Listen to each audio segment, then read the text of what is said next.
చెప్పదలిచాను.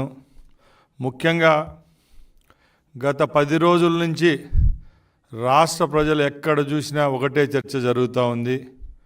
అదేందో మీ అందరికీ తెలుసు. రాష్ట్రంలో ఎక్కడా లేని విధంగా గత 5 సంవత్సరాల్లో భూదోపిడీ చేయడం జరిగింది. దాంట్లో ముఖ్య భూమిక పోషించింది ఎవరో మేము ముందరికి తీసుకొస్తున్నాం. ముఖ్యంగా మా ముఖ్యమంత్రి గారు వైట్ పేపర్ రిలీజ్ చేయడం జరిగింది, శ్వేతపత్రం.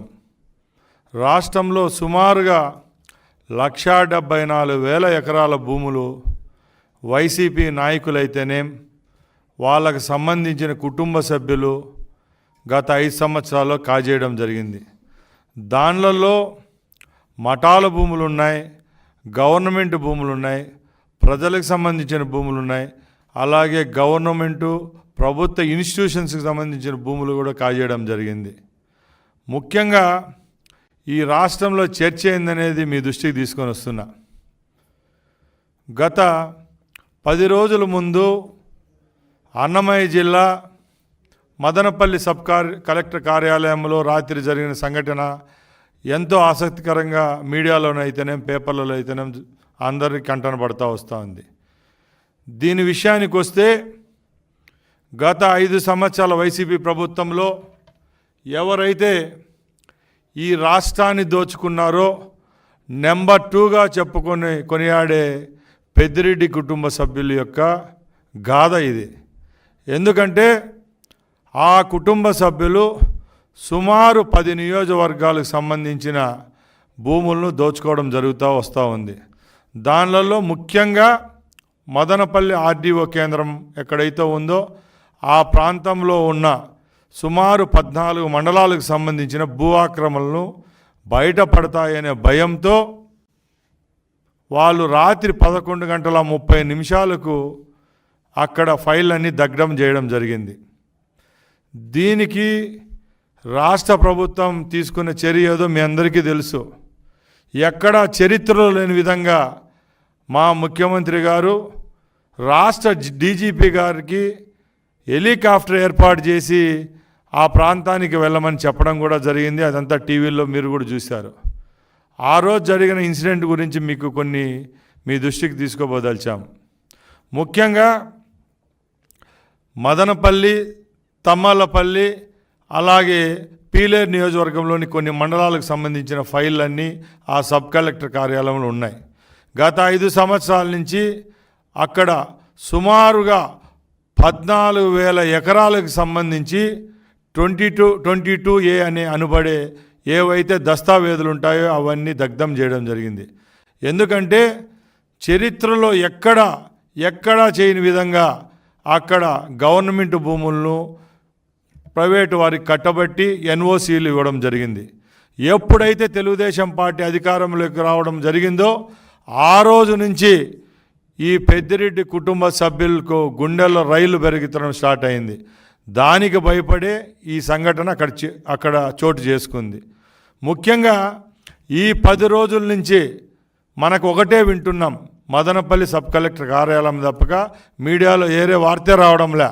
అంటే దీనికి నిదర్శనం ఒకటే, గత 5 సంవత్సరాల్లో వాళ్ళు చేసిన తప్పులను కప్పిపుచ్చుకునేదానికే ఈ కార్యక్రమం చేసినారు.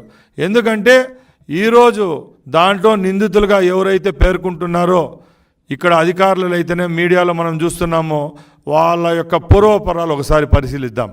ముఖ్యంగా ఈ ఇన్సిడెంట్లో ముఖ్య కారకులైన వాళ్ళు ఎవరంటే గతంలో ఈ కార్యక్రమంలో పాత్రధారిగా ఉన్న వ్యక్తి మురళి అనే ఆయన ఆర్డీఓగా పనిచేసి రివర్షన్లో ఎంఆర్ఓకి ఎవరైనా పోతారా అని మేము అడుగుతున్నాం.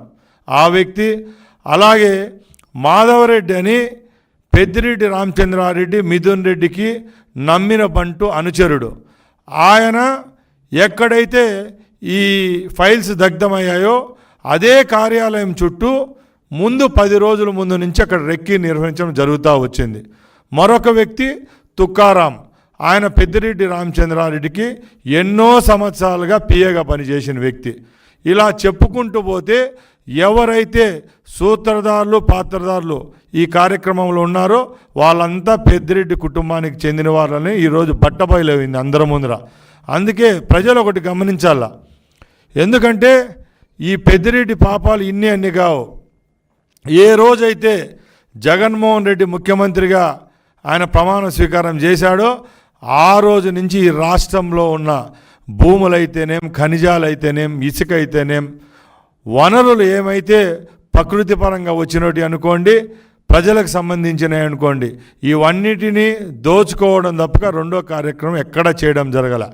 ఈరోజు వాళ్ళ గుండెల్లో భయం పుట్టుకునింది. మేము చేసిన తప్పులన్నీ ఒక్కొక్కటిగా ఈ 2 నెలల్లో బయటకు రావడం జరుగుతూ ఉంది కాబట్టే ఇలాంటి కార్యక్రమాలు చేస్తూ వస్తున్నారు. ఇప్పుడు తెలుగుదేశం పార్టీ తరఫున మేము ఒక్కటే చెప్తున్నాం, మీలాగా ఎక్కడ కక్షపూరితంగా దాడులు చేసే పరిస్థితిలో ఈరోజు మా ప్రభుత్వం లేదు. ఎందుకంటే మా ముఖ్యమంత్రి గారు ఒక్కటే చెప్పారు, భారతదేశంలోనే ఎక్కడ ఏ రాష్ట్రంలో జరగని విధంగా ఈసారి ఎన్నికల్లో మా కూటమి ప్రభుత్వానికి ప్రజలు మాకు పట్టం కట్టడం జరిగింది. మీరు చేసిన తప్పులు మేము చేస్తే అది కూడా మాకు వర్తిస్తుంది కాబట్టి ఆ చేసే పరిస్థితిలో మేము లేం. తప్పకుండా న్యాయస్థానాలపై మాకు నమ్మకం ఉంది. న్యాయపరంగా, చట్టపరంగా ఈ యొక్క కార్యక్రమాలు ఏవైతే మీరు 5 సంవత్సరాలు చేశారో ప్రజల యొక్క ఉసురు తగిలే రోజు దగ్గరలో ఉంది. ఒక్కొక్కటిగా ఈరోజు బయటకు వస్తున్నాయి. మీరు ఎవరికైతే పాపాలు చేశారో, ఎవరు మైన్స్ లాక్కున్నారో, ఎవరు భూములు లాక్కున్నారో, ఎవరు ఇండ్ల దగ్గరికి మీరు దాడులు చేస్తూ వస్తున్నారో వాళ్ళు వందలాదిగా వేలాదిలుగా ఈరోజు వచ్చి అర్జీలు ఇస్తున్నారంటే ఓసారి మీరు అర్థం చేసుకోవాలా, మీరు చేసిన తప్పులు అన్నీ కావు. అందుకే ప్రజల పక్షాన మేము మాట్లాడుతున్నాం. మీరు ఈ రోజుకి కూడా బుద్ధి తెచ్చుకోండి. మొన్న ప్రభుత్వం వచ్చిన తర్వాత కూడా వాళ్ళు చేసే తప్పులు సాలించుకోవడం లేదు. పుంగనూరులోనైతేనేం, తిరుపతిలోనైతేనేం, తమ్మలపల్లిలోనైతేనేం వాళ్ళు ఎప్పుడైతే పర్యటిస్తున్నారో అక్కడ వ్యతిరేకత వస్తూ ఉంది. ఎందుకంటే వీళ్ళ హయాంలో వీళ్ళ వల్ల నష్టపోయిన కుటుంబాలు ఎవరైతే ఉన్నాయో వీళ్ళు కట్టే ప్రాజెక్టుల కింద భూములు పోగొట్టుకొని సరైన డబ్బులు రాక వీళ్ళు వాళ్ళ భూముల్లో గ్రానైట్ ఖనిజాలు దోచుకొని అక్కడున్న లీజులు కట్టకుండా తప్పించుకొని తిరుగుతూ ఉన్నారో ఈ అన్ని సమస్యలు వాళ్ళు వచ్చి నిలదీస్తుంటే ఈరోజు సిగ్గు ఎగ్గు లేకుండా బయటకు వచ్చి తెలుగుదేశం వాళ్ళు, పోలీసు వాళ్ళు కలిపి మా మీద దాడి చేస్తారని చెప్పి పెద్దిరెడ్డి రామచంద్రారెడ్డి అయితేనే, ఆయన కుటుంబం సభ్యులైతేనే తెలుగుదేశం పార్టీ మీద చెప్తా వస్తున్నారు.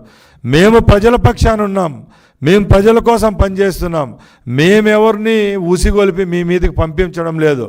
ప్రజలే గత 5 సంవత్సరాల నుంచి మీ బాధితులుగా మీ వల్ల నష్టపోయినారు సర్వస్వం. కాబట్టి ఈరోజు చంద్రబాబు నాయుడు గారు అనే ఒక మహోన్నతమైన వ్యక్తి ముఖ్యమంత్రిగా ఉన్నారు కాబట్టి ఆ భరోసాతో, ఆ గుండె ధైర్యంతో మీ మీదకి వచ్చి అడగడం జరుగుతూ ఉందే తప్పక ఎక్కడ మీ మీద దాడి చేసే పరిస్థితిలో మా ప్రభుత్వం లేదని మేము తెలియజేసుకుంటున్నాం.